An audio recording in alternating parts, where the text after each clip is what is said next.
what's up? How are you? I'm good. How about yourself? I'm cool. I like your shirt. Thank you. Thank you. The good old Malcolm X. Yeah, that's smooth. That's smooth. I like that a lot, actually. So, where you located? I'm actually out here in Atlanta. Oh, Atlanta. Tell me some stories about Atlanta. I hear it gets crazy out there. Oh man.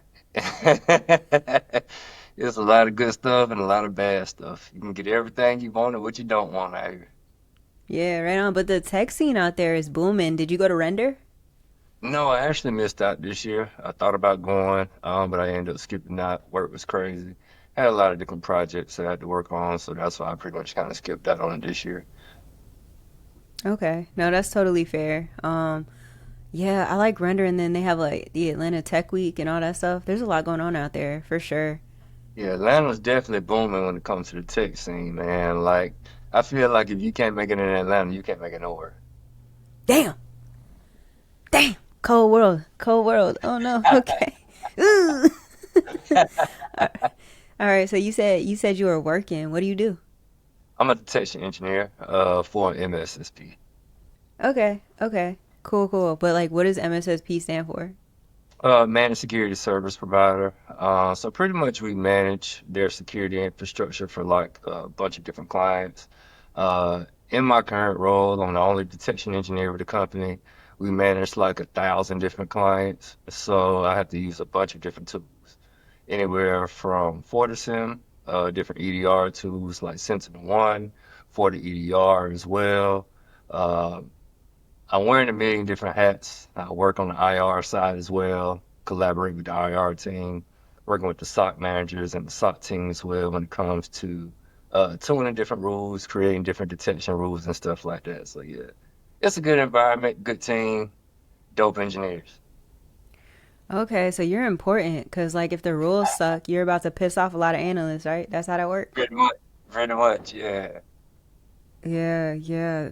I do not envy people who are detection engineers because I'm like, you got to be up to date on all the artifacts. You got to be sensitive to the fact that analysts are sometimes like real picky. Yep, Couldn't be yep. you. So more power to you, brother. I'm happy for you. That's but Dude, before we get too deep into it, we're gonna play a game. It's all right, called Who Said That? okay, So basically the rules are there's quotes on here. All right. So you have to guess like either where the quote is from or who said it. And there are three categories: music, TV, and music. Or uh, music, TV, and movies. There we go. okay, okay. All right. So basically, if you get the answer correct, you get a point. If you get it wrong, I get the point. At least that's what the rules say. So, Let's get it. all right. All right. Cool. So the first category is going to be movies. Okay. The quote is bury me in the ocean with my ancestors who jumped from ships because they knew death was better than bondage. Classic. Black Panther. Hey, that was What? smooth. I would have never gotten that. I'm gonna be totally honest with you. Really? That was okay. All right, movies. Bye, Felicia. Another classic. Friday. Oh, he good at this game. All right, I'm all coaching. right. I'm from Atlanta. Category. You know what I mean? I mean, yeah. Cause I'm telling you, like, I remember these two. I would have been like, I heard it, but so okay. So TV. This is a hard one. I don't know if you'll get this one, but homie, don't play that. Oh man, that's the living color. What? That's crazy. Okay. All right, we got two left, and it's music. I'm Oh, every woman. It's all in me. oh, the GOAT, the greatest female singer of all time, Whitney Houston. Actually, Whitney Houston remade it. There was somebody before that. Oh, um, You could even just say the name of the song and you'll get it right.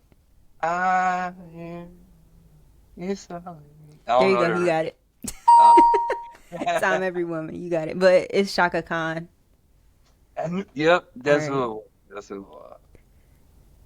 Yep. All right. So last one, music. This is a man's world, but it wouldn't be nothing. Nothing without a woman or a girl. James Brown. Yep. All right, you cleared it. You got a perfect score. I'm shook. I'm shook if there were at least two that I for sure wouldn't have gotten. So good on you. I feel that. That's cool. That was a good game, though. Nah, it was fun. It's by Kinfolk Game or something like that. Kinfolk Okay. Games. I saw it on Amazon and I was like, I'm supposed to buy that. Yeah, that's dope. That's dope. Yeah. Okay, so we can get into it. I was reading your bio Uh-huh. that you sent me, and we got to go through this, right? Cuz your life is low key like a movie. So we got to I need you. So I want to know how you got into tech, but Okay. honestly, I want you to tell it to me like it's a movie for real. Like I want to feel like I'm in a movie right now cuz when I was reading it, I was like, this is a Tyler Perry script. So, please break it down for me. All right, that's a bet. Let's see. How far you want to go back, though? I'm trying to again, I want to feel like I'm watching a movie, like frame by frame, you know what I'm saying? Like, but on the flip side of that, you remember have you seen the movie Moonlight? I did a long time ago with Janelle Monáe Is and she in it? I don't even remember. yeah, Janelle Monáe and the guy that played in what's the new movie on Netflix with the grill who was Yes. Yep. yeah. Yep. Yeah. So I want it to be like frame by frame like that. But at the same time, like in that movie, they don't spend too much time on, Yeah. one section of life. But I want to feel character development. So Okay. let's get Okay. into it. That's a bet. So I'll bring it back to the high school days, graduating high school, barely graduated. I found out 2 days before I was actually going to graduate that I was going to graduate. I wasn't the best student. I didn't know what I was going to do with my life. I thought I was going to go to the NFL, typical hoop dream person. I was pretty good in high school and sports and had other aspirations at the same time, but those didn't pan out. So I decided to go to the military. I ended up going to the Air Force, did 6 years there. It was pretty much kind of like a culture shock. I wasn't used to being around so many different types of people from all over the country. When I went in, I was working inside of a security forces squadron, but I worked on the inside as personnel, working on computers a lot, doing a lot of tech stuff there. But it was boring to me at the time. So I said, man, I want to do something when I'm out in the field, where I'm shooting guns. So I got a chance to go out work with security forces a lot, going to the range. I even was living in England for a little bit. When I say, What? yeah, I lived in England for a good bit of time. I would say How was about the six. food? I don't even remember the food. I just remember the party. That mean it wasn't that good. It means the food wasn't that good, but the party scene was. Okay, got it. England was a vibe though. I was out there for 6 months. I literally partied and drank every day. I was probably like 19, 20. This was my first time drinking legally because overseas the legal drinking age is 18. But in the States, it was Yeah. 20. So I just took advantage of it and I just partied every day. Learned a lot, built some strong relationships. But I knew the military wasn't what I wanted to do for a career because I always had big, big dreams. I always knew I was going to be super successful and I just thought this was just a pit stop, which it was. So during my tenure, after I got the military, I got into the insurance industry. I started selling insurance, doing door-to-door sales. I had no experience doing sales. Never thought I'd be selling insurance or anything. I was just looking for a job where I can make a whole lot of money. And at first I did. Wait. Okay. Wait. How did you? How did? Wait. So how did you end up selling insurance? And I got. Was it like what kind of insurance was it? Life insurance. You're one of those. You're one of those. The life insurance, the health and life insurance kind of. Yeah, Yo, they be making mad dough. But like, how'd you get into that though? just applying for jobs, and that's who called me back. That's so random. Yeah, that's what it was. I didn't have like no real blueprint on how to get to where I wanted to get to. So I started selling insurance. I did that pretty much throughout my 20s. I started off with one insurance company, and then I was killing it there. And then one of the girls, well, ladies at the time, she told me, look, I got another company. You're doing a hell of a job here, but you can make way more money over here. So I ended up leaving the company I was at then and transferred over to what we call the final expense industry. Still life insurance, but just it's for a particular niche market. So there, that's when I started doing door-to-door sales. So I would drive all the way over the state in Georgia. So I'm driving 3, 4 hours away, sleeping in the car, sleeping at hotels, washing up in the bathroom at hotels because I was broke. I was young. I was just had nothing but full of ambition. I was just trying to make a dollar. So I did that throughout my 20s, and I got burnt out from it. I said, man, what else can I do to make the money that I want to make without having to go back to school? And that's when I just started doing Google researching, and I found out about the tech industry. Now, where I'm from, everybody know about tech and how much money that you can make, but you never really know everything that involves it. And that's when I started again doing my research, and I found out about cybersecurity. I would say this is about 2018, I want to say. So I heard about my computer career. I didn't have no guidance, nobody to put me in the right direction, so I just signed up. I got a call from them. I just signed up. I kind of regret it to a certain degree because of the money I had to pay. Oh If yeah. I, yeah, it was quite expensive to go to the school at the time. But nevertheless, it was a good experience. It just opened my eyes to pretty much get you certified in like the basic CompTIA plus, A plus, Network plus, Security plus, just all the basic foundational certs.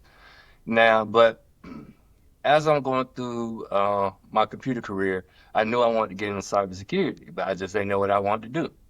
So hacking was the only thing I knew, so that's what I pretty much pursued.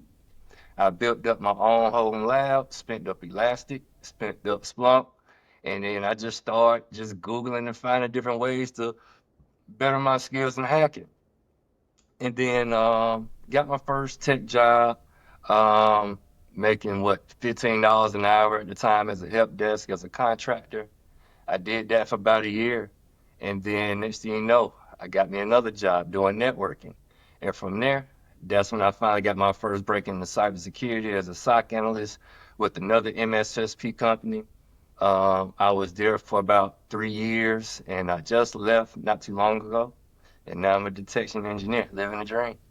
That's wild. So from the time you decided you were going to transition into tech to today, how many years was that? How much time? Um, 6 years from start to finish, That's 6 years. that's that's not bad. Yep. That's a swiftness. That's moving with a Yep. swiftness for sure. So how did you kind of get to that point? Because you said you went through the training and that got you like the CompTIA level certs, but I would imagine that obviously didn't necessarily get you ready to be a detection engineer. No, So not what did you do in between then to really supplement the things that you needed to know? just working in my home lab, reaching out to people on LinkedIn, just picking different people's brains, watching YouTube videos, doing the try hack meets, doing the Let's Defends, all of the free platforms out there. That's what I pretty much just spent a lot of my time doing, just upskilling, and pretty much just putting in the work outside of work. I didn't really have nobody to guide me, don't get me where I needed to go, but I knew where I did want to go. Um, it's crazy because like I said, I did want to be a pen tester and be a hacker, but it actually kind of changed over the past few years. The thing that did it for me was I saw a lot of people getting laid off as pen testers, and In I pen knew testing? that, yep, I knew a lot of people getting laid off in the pen testing space, and it's like, man, I ain't trying to have it be me. So it's like, what else Mm. within cybersecurity that pays the money I want to pay, that encompasses a high level skill? Uh, and then I just started thinking, I said, okay, what's hot? Detection engineering. I said, okay, if I get into detection engineering, I still have to think like a pen tester. I still have to think like a Mm-hmm. hacker. I already have blue team experience from working on the SOC. It's only natural for me to take this next step into detection engineering. So, and that's pretty much how I kind of just tailored my resume, tailored my skills, working in my home lab, building out different queries. And then I ended up landing my first detention engineering job in this past December. Nah, that's really amazing actually. So you had mentioned something about in terms of, navigating getting to this point. You mentioned reaching out to people on LinkedIn.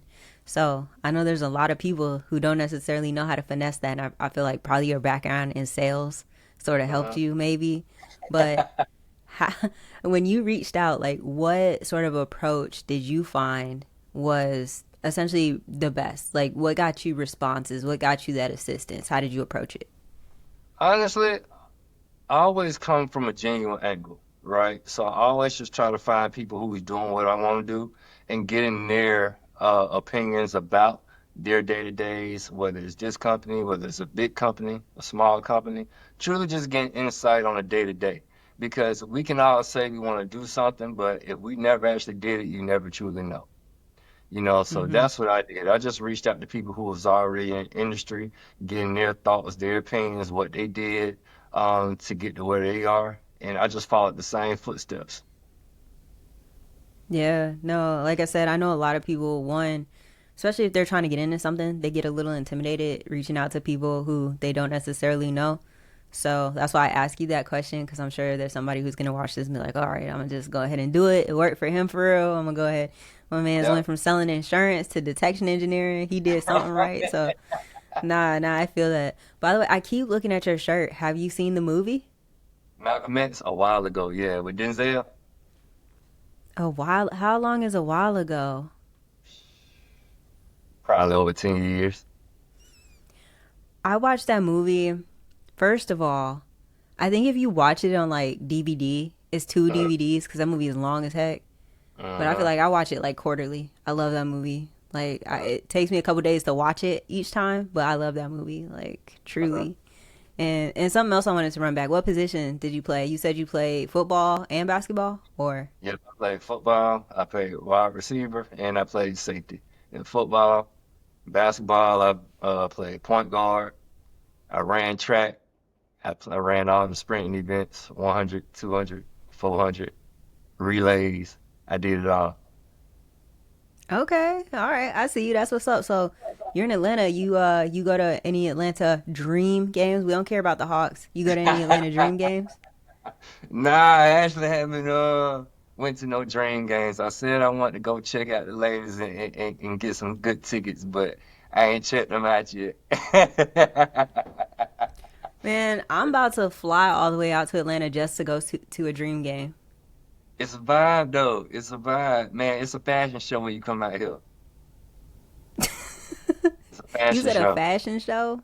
It's a fashion show. People show up just to put that stuff on. You know what I mean? So if I go to a game and I sit courtside, I gotta wear real clothes, is what you're saying? Yeah, you got to step up and step out. Okay, you're not the average tech person then if you talking about getting dressed. Mm-mm. I'm a little different. Tech is just what I do, not who I am. Mm-hmm. So you're a pretty resilient dude. Like you've been through some things because I think, like you said, you were like going driving different places to sell insurance. You even mentioned in the article you wrote talking about how sometimes you had to choose between eating and like putting gas in your car. Yep. What kind of kept you? What kept you going? Because I know for me, if I had gone through something like that, I probably would have just been punching the air. I'd still probably be punching the air, right? So I think it takes a real special kind of person to push through that, be resilient, and see that there's light at the end of the tunnel. So where does that mindset come from for you? I always believed in myself. I always felt like I was an underdog a lot of times, dating back to my grade school years. Like, I put it like this. You go to a basketball park to go hoop. Nobody know who you are. They gonna size you up. Man, he don't look like he can play. Until you get out there in the court, you gotta show him. What can you say? Sometimes you gotta pop out and show him.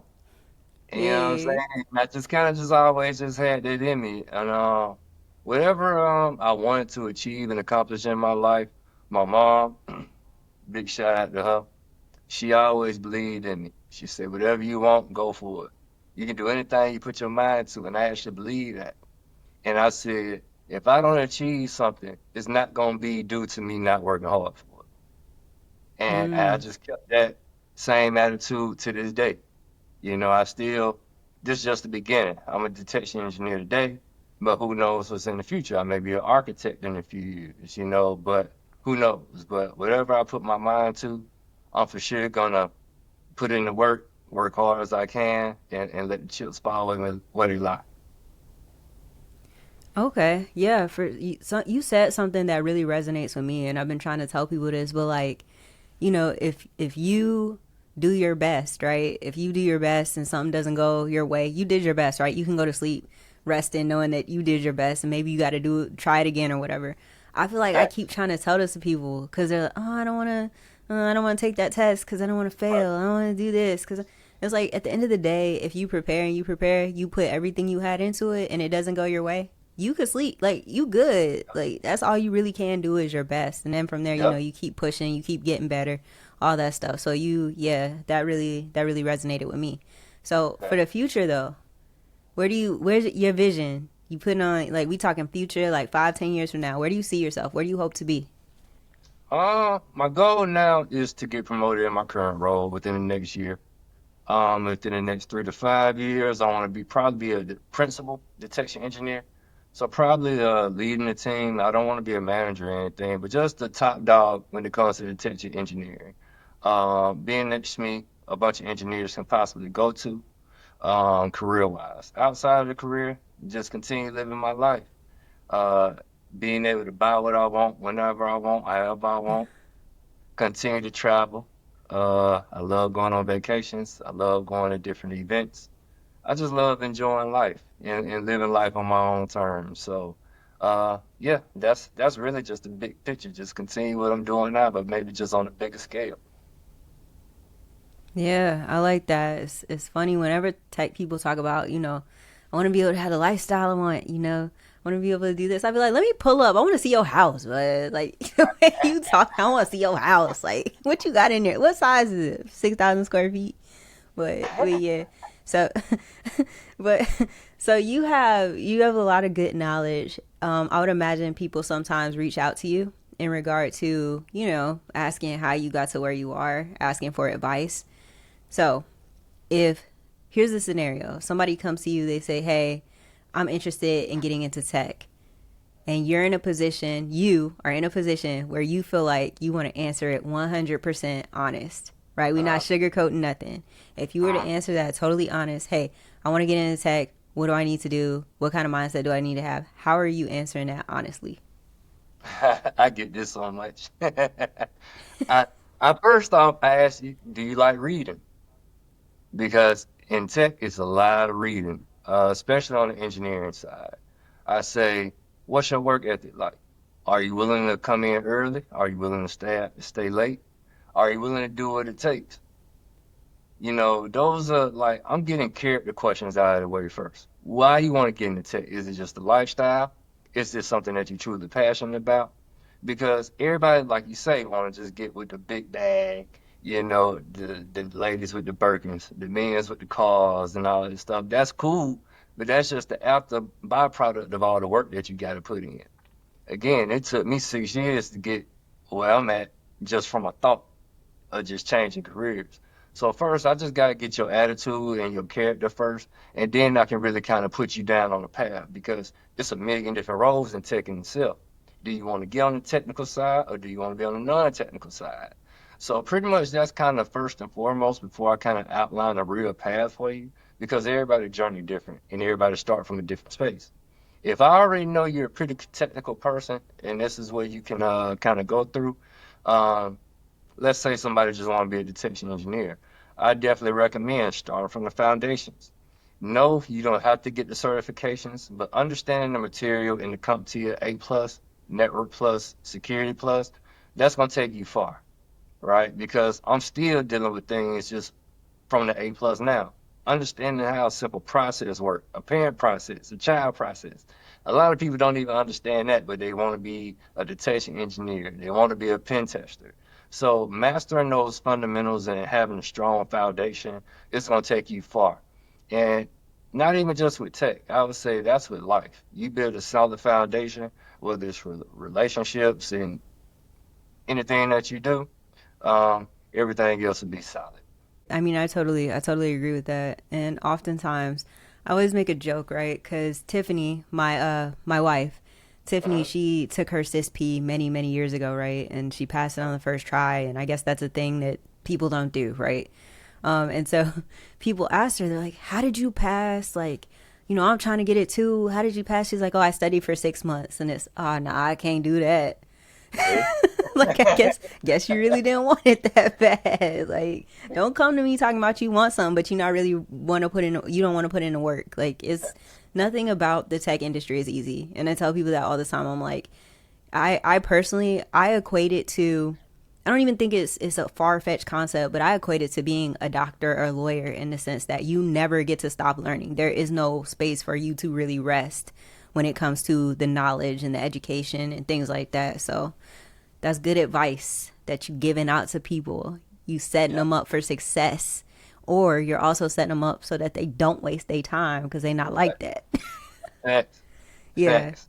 I work with people now who ain't like that. Period. And eventually it's gonna come to light at some point. But detection engineering, that's like it feels like such a newer it's like a newer path slash such a niche sort of Yeah. position to get into. So I thought it was very interesting when you said that you realized it was like gonna be booming. Yeah. How did you even find out about detection engineering? Um, I guess just working in my own job at the MSSP company I was working with, and like I said, I decided I didn't want to be a pen tester no more because everybody was getting laid off, and I felt like, okay, I can possibly do pen testing, but just on the side, as a freelance. But just me wanting to get into detection engineering, I just thought it was a dope concept. Instead of just always just being on the blue team triaging alerts, let me build these alerts. And let me figure out how I can actually stop these attackers. I thought about engineering. I said, what I like building things. I just thought about myself in the sense of my own personality. What would I actually enjoy other than just trying to break into something? I'll say, okay. I said, okay, I can build something. Build what? Do I want to be architectures? Do I want to build rules or whatever? And that's pretty much just how I came to it. Just looking within and then just start looking at the different roles that would fit my personality. And then obviously the money that came with it. That came with it too. So, everything matched up, and yeah, that's what I pursued. Okay, right on. No, I like the honesty for sure. Candor is respected here. I'm right there with you though. I like the money. It's hard, but I like it. It's cool. Random question because I was just looking at the news earlier today. Did you watch? So first, did you watch the NBA Finals? Of course. Were you shocked by the results? No, not at all. I like Shaq. Right. I'm gonna tell you what shocked me. What shocked me is that the Pacers made it to where they were. Because I don't know if you were watching like throughout the season or the beginning of the season. I was like, Tyrese Halliburton looked like he didn't do in the off season. He looked like he partied and he was like, I already got paid. Like I ain't worried about it. He was horrible. Facts, facts, Horrible. facts, facts. I didn't So even I was imagine I them was taking shocked by it. that. I was shocked by the Pacers making it that far. I'm not surprised about the results of the finals, but I'm surprised who actually got to. My preseason pick was like the Lakers in Boston, but I didn't know it was gonna go like that. Yeah. Ha Yeah, that was my preseason pick. ha. I was wrong all the way through. But hey, shout out to Shay, man. I'm happy he got a ring. Yeah, didn't they? Did they not win last year? Oh, it was Nah, Boston. yeah, Boston won Who last won year. I last thought they was year? gonna get back there again. Okay, yeah. Well, Jason Tatum is probably gonna be out next season, isn't he? Yeah, most of the season for the most part. I think he tore his ACL or something like that. His Achilles, and then Achilles. he tore his Achilles, and then somebody else just tore their Achilles in Damian the what Lillard. was it? Who was it? Damian Damian Lillard. No, it was like a couple weeks ago. Uh, I know Tyrese Halliburton just hurt his. I don't know. I forgot. Oh, okay, that's who it was. It was Halliburton. Yeah. Halliburton just tore his Achilles as well. Yep. In game seven. Yeah, something wrong with their shoes. Some. They gotta start wearing them book ones. Everybody wearing the book ones. They need those.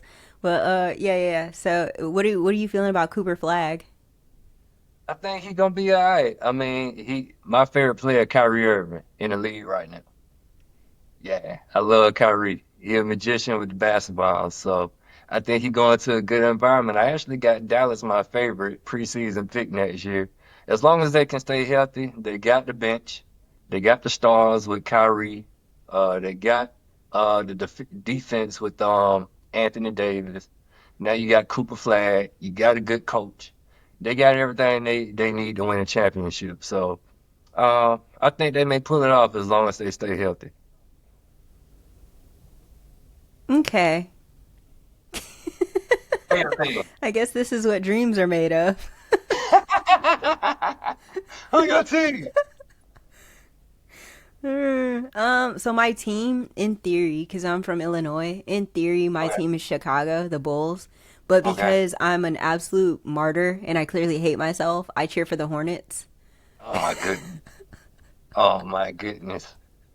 Now that's wishful Like thinking. I tried to be a Magic fan like midway through the season because I was like, oh, this is like the Hornets are sad. So I was like, I'm gonna Right. be a Magic fan, but then like Paolo hurt himself, and I was like, I don't want to see no Mo or Franz. Like I don't care about them. I don't care about no Right. Jalen. I want to see Paolo. So I'm just, yeah, I'm floating right now. That's where I'm at. But I know I'm not a Lakers fan. I know I don't care about Dallas. Like You're a fair weather fan. You change every season, huh? pretty much, yeah. I wanted to be a Lakers fan because of Bronny.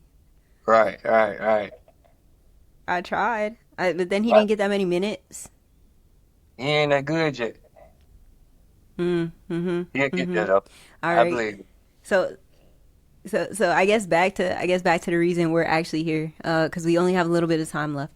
But my final question for you is, if there was something like if you could talk to the younger you right now, what is something that you would tell him because you wish now that you had known it back then? Get in tech. Get in tech. Simple as that. Because you don't need a college degree. You don't need to go to school and rack up all this debt. It takes just hard work, dedication, perseverance, and master your craft. If you don't wanna, if you don't have no, or go to the military, fresh out of high school. People don't know the military is a cheat code to life. If you go to the military, one, you get a VA loan for the rest of your life. God forbid you get hurt, get on disability, that's a free check for the rest of your life. If you don't know what to do with your life graduating high school, at least you got a career where you can go to school for free if that's something that you decide to do. If you decide to do 20 years, you graduate at 17, 18, you're retired at 38, and then that's a free check for the rest of your life. Then you can even start a whole another career after you're done. It's just a cheat code. It's a cheat code to life. As long as you understand the system, you're gonna build lifelong relationships, and then use that to your advantage to get to where you really want to go. I would definitely Mm, say that over tech. mm-hmm. I am right there with you. I tell people all the time, especially in my family, like people are getting close to graduation. I'm like, the military, low key, could be the start of you creating generational wealth. Yep, Like they'll pay for your college so you don't have to worry about debt. You're getting yep, work experience, something you're not going to get if you go straight to college. Like you said, VA loan, you'll probably have the opportunity to travel. Like yep. why wouldn't you take it? They'll let you go to school while you're in the military with tuition assistance, and when you get out, you get a GI Bill. Like I tell people this, and then I feel like young people now, I don't want to say all of them, but the response I always get is, like politics and yeah, da da da da. I'm like, you really gonna let politics take money out your pocket? Like, that's crazy. It's That's politics in your crazy. workplace now. You're always gonna deal with politics in the military, in your workspace. And another thing is sometimes getting promoted isn't all about your skills, it's about who like you. Being Mm-hmm. likable and being a good person will get you a lot further, especially once you start hitting a certain threshold. That's gonna count more than your skill. I would say in the beginning, your skill is important, but as you start climbing up the ranks, it's all about who like you. No, that's true. Cause you can teach technical skills. You can't teach personality. Like just Facts. being being Facts. totally honest about it. And to your point as well, I feel like Tiffany and I have this conversation all the time, but tech is a great equalizer. Like you like you say, you don't need a college degree. If you really want it bad, like YouTube University will tell you everything you need to know. Like if you really like, every for the most part everybody can access YouTube. You know what I'm Yep. saying? So Tiffany and I talk about this all the time. Is tech is one of the only kind of like white collar professions where you don't need a degree, you can make Yep. six figures, and you never have to step a foot inside college. So Yep. you dropping gems for sure. So I appreciate that. Appreciate you. Yeah. So we can go ahead and wrap up, but before we do, like, if somebody watches this and they want to get in touch with you, how would they do that? You can hit me up on Twitter at Mr. Amazing. You can also follow my Medium blogs as well. I write about a lot of different threats that I'm coming about, different detection rules, and also keep up with my journey at Mr. Amazing on there. And you can also follow me on IG at Mr. Amazing. How you choose that name, Mr. Amazing? How you choose that? Going back to high school, I used to write that on my shoes in the number 3 of my jersey number. Yo, I was number three. That's See, that's dope. crazy. That's Why you choose crazy. number 3? Cool. Why you choose number 3? So one of my favorite female basketball players, college basketball players at DePaul, she was number three, and then also Allen Iverson. Yep. Yep, that's why for me. And it's crazy enough, I actually just thought about it. I got 2 siblings and I'm the third. Iverson, my favorite player. Chris Paul, my favorite PG ever. And Dwayne Wade, my second favorite player. So three's the number. That's random. Yeah, that's crazy, Dwayne right? Wade is random. Yep. Hey, not too much on D Wade right now, man. Dwayne Wade, and I could have a separate conversation about Dwayne Wade, but it's all good. But yeah, thank you so much for taking the time to talk to me. Like I genuinely appreciate you taking the time because I know like everybody busy out here. So endless gratitude, truly. Thanks, I appreciate you having me. Let's go.